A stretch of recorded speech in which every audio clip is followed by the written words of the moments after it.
మాధవరెడ్డి గారు చెప్పండి, ఇప్పుడు చెప్పండి మీ ఆబ్జెక్షన్. భరత్ గారు, జస్టిస్ ఈశ్వరయ్య గారు ఒక మాట చెప్పారు. ఏమంటారు, జనరల్ సీట్లల్లో చాలా మంది బీసీలు గెలుచుకోవాల్సిన అవసరం ఉందన్నారు. దానికి మేము అభ్యంతరం చెప్పట్లేదు. కానీ విఠల్ గారు మాట్లాడుకుంటా ఈ రాష్ట్రంలో ఎలక్షన్ల వచ్చినప్పుడు ఎలక్షన్ల విపరీతమైన ఖర్చు, రెడ్లే పెడుతురు, రెడ్లే దీన్ని డబ్బులు పంచుతారు, రెడ్లను ఏదో విలన్ గా చేసే ప్రయత్నం చేస్తా ఉండరు. అది తప్పంటున్నాం. ఎందుకంటే ఈ సమాజంలో అందరికీ తెలుసు, ఇప్పుడు ఎవరైనా గెలవాలనుకున్నప్పుడు వాళ్ళకున్న శక్తులు, వాళ్ళకున్న యుక్తులు అన్ని ప్రయత్నం చేస్తారు. కానీ ఎందుకు రెడ్లను టార్గెట్ చేసుకొని, రెడ్లు కమ్మలు వెలుమని టార్గెట్ చేసుకొని మాట్లాడడం ఎందుకు? ఇప్పుడు ఈ కేసులు మీరే వేస్తున్నారు కదా, వేరే వాళ్ళు వేయట్లేదు కదా. బీసీలు ఎస్టీలు వేయట్లే, ఒక్క సామాజిక వర్గమే వేస్తుంది ఎందుకు మరి? ఎవరు అందుకనే వాళ్ళు అట్లా మాట్లాడుతున్నాము. ఎస్, మా కన్యా ఈ దేశం అభివృద్ధి చెందాలనుకుంటే మెరిట్ ఏది చెప్పండి. మీరు చెప్పండి, రిజర్వేషన్ కోసం ఎందుకు కొట్లాడుతారు? కాంపిటీషన్ కొట్లాడుతున్నా. మీ కేశపురం గ్రామంలో మీరు బీసీకి సపోర్ట్ చేస్తావా? మాధవ్ 100% చేస్తాను. గెలిపి ఒక ఎంబీసీ గెలిపి గతంలో గెలిపించావు, ఇప్పుడు కూడా గెలిపిస్తాం. నువ్వు తెలుసుకొని మాట్లాడాలి కదా. తెలియకుండా అందుకే అడుగుతున్నా నేను. నువ్వు తెలుసుకొని మీ ఊరికి మా ఊరికి 10 కిలోమీటర్లు తెలుసుకొని మాట్లాడండి. ఏమంటున్నా చూద్దాం. 100% చూసేది ఏమన్నా. కానీ విఠల్ గారు మాట్లాడేటప్పుడు దయచేసి ఇంకోసారి రెడ్లను విలన్ చేసే ప్రయత్నం చేయకండి. మీరు కనిపించి మాట్లాడవచ్చు కదా, ఎప్పుడు దూరం ఉంటారు. మాధవరెడ్డి గారు బీసీలు అందరూ చూస్తారు. రాకుంటే అడ్డుకుంటుంది. ఎక్కడ భూములు? పరిశ్రమలు రాకుంటే అడ్డుకుంటుంది, ఉద్యోగాలు రాకుంటే అడ్డుకుంటుంది. ఎవరికి ఉద్యోగాలు? ఇప్పుడు సర్పంచ్ సీటు అడ్డుకుంటుంది, వార్డు మెంబర్ ఎవరి పరిశ్రమలు?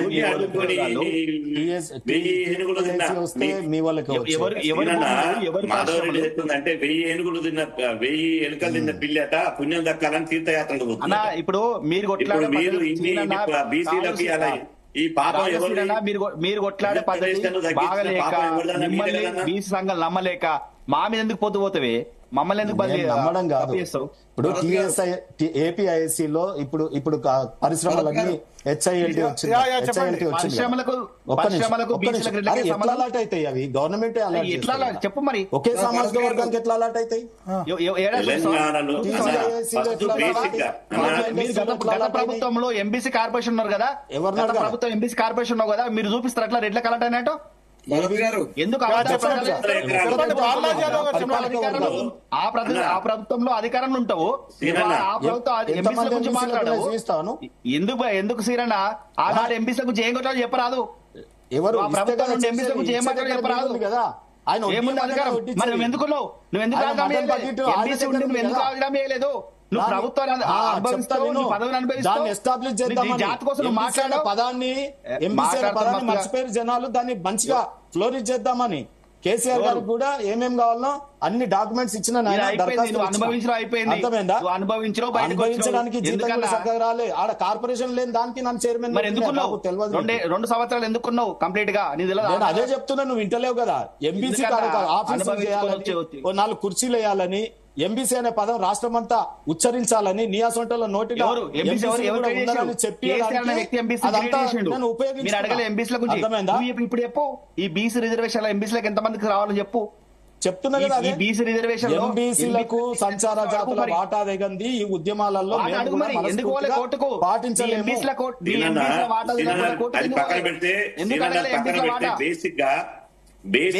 శ్రీనివాస్ గారు ఎంబీసీల వాటా ఎందుకు అడగలేదు? తెలంగాణలో మీ చేతులు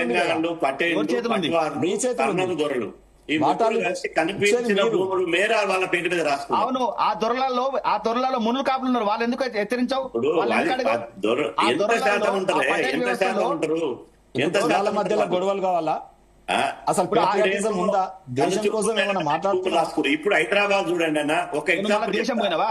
హైదరాబాద్ నీతో మాట్లాడుతున్నా నేను. గ్రేటర్ హైదరాబాద్ ఇట్లా విచ్ఛిన్నమైతే కులాల మధ్య పంచాయతీ పెడితే ఇది మంచిదా నీకు? గ్రేటర్ హైదరాబాద్ లో పరిశ్రమలు పెట్టడానికి, ఐటీ పరిశ్రమలు పెట్టడానికి ప్రభుత్వాల దగ్గర 100,000 లక్షల ఎకరాల భూమి తీసుకున్నారు. అందులో బీసీలో ఎంత, ఓసీలో ఎంత, ఎస్సీలో ఎంత లెక్కలు తీద్దామని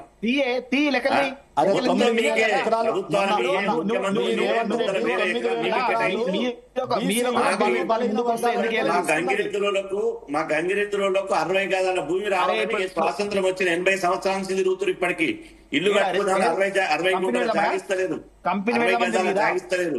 ఒక మీకు ఫ్యాక్టరీ వేల వెళ్ళమని వందల తెలీదా? ఎకరాలు పరిశ్రమల ఆ గంగిరెద్దుల వాళ్ళు ఒక ఫ్యాక్టరీ పెట్టుబడుల వెళ్ళమని తెలీదా? పేరుతోటి రెడ్ కార్పొరేట్ ఎందుకన్నా భూములు ఇచ్చారు. ఎందుకన్నా ఈ పబ్బం అది ఉన్న వాస్తవం చెప్తున్నానే, రాష్ట్ర అభివృద్ధి కోసం మాట్లాడినా పబ్బం అభూత కల్పన కాదు. ఇండస్ట్రీ వాళ్ళు ఈ వ్యాపారం తీస్తే చేసుకోవడానికి వచ్చినప్పుడు ప్రభుత్వం సహకరిస్తది. అది ఈ రాష్ట్రం వల్ల పరాయి రాష్ట్రం వలన సహకరిస్తది. అందులో బీసీ అందులో ఎవరికైనా సహకరించడం లెక్కలు తీస్తే అయిపోతుంది కదా.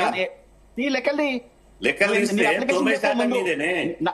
నా ఇంట్రెస్ట్ ఏందో నాకు వ్యాపారం ఇప్పుడు 9,000 ఎకరాలని మళ్ళొకసారి ప్రభుత్వం అమ్ముకుంటుంది కదా. నాకు వ్యాపారం సో ఆ 9,000 ఎకరాలు ఎవరి అప్లికేషన్ చెప్పండి. ఎవరి దగ్గర తీసుకున్నారు? నాకు ఆ రోజు ఆసక్తి ఏమని లేనప్పుడు చెప్తున్నారు? నీ ఇండస్ట్రీకి అప్లికేషన్ అడిగినప్పుడు నీకు ఇంటికి వచ్చి చెప్తారా ఇండస్ట్రీ పెట్టుకోనికి నీకు భూమి ఇస్తామని?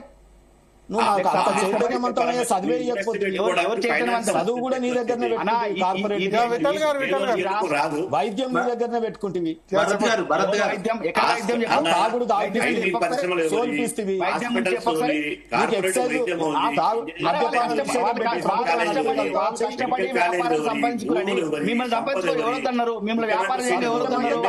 మిమ్మల్ని వ్యాపారంగా ఏం వద్దన్నారు? ముగ్గురు అందరు మాట్లాడితే వినబడట్లేదు ఎవరికి. ఎస్ సార్ ఇక్కడ భరత్ గారు ఒకసారి బాలరాజ్ యాదవ్ గారికి విఠల్ గారి తర్వాత బాలరాజ్ యాదవ్ గారికి విఠల్ గారు మీరు చేసేది కులాల కుంపటి. ఈ రోజు అరే మీరు వ్యాపారాలు చేయకుండా పక్కల మీద ఏడ్చలేదు. మీరు అడిగిన ప్రశ్న ఏంటంటే 2 తెలుగు రాష్ట్రాల్లో బీసీలు ఎందుకు సీఎంలు కాలేకపోతున్నారో మిగతా రాష్ట్రాల్లో అయినప్పుడు మేము చెప్పింది ఏంటంటే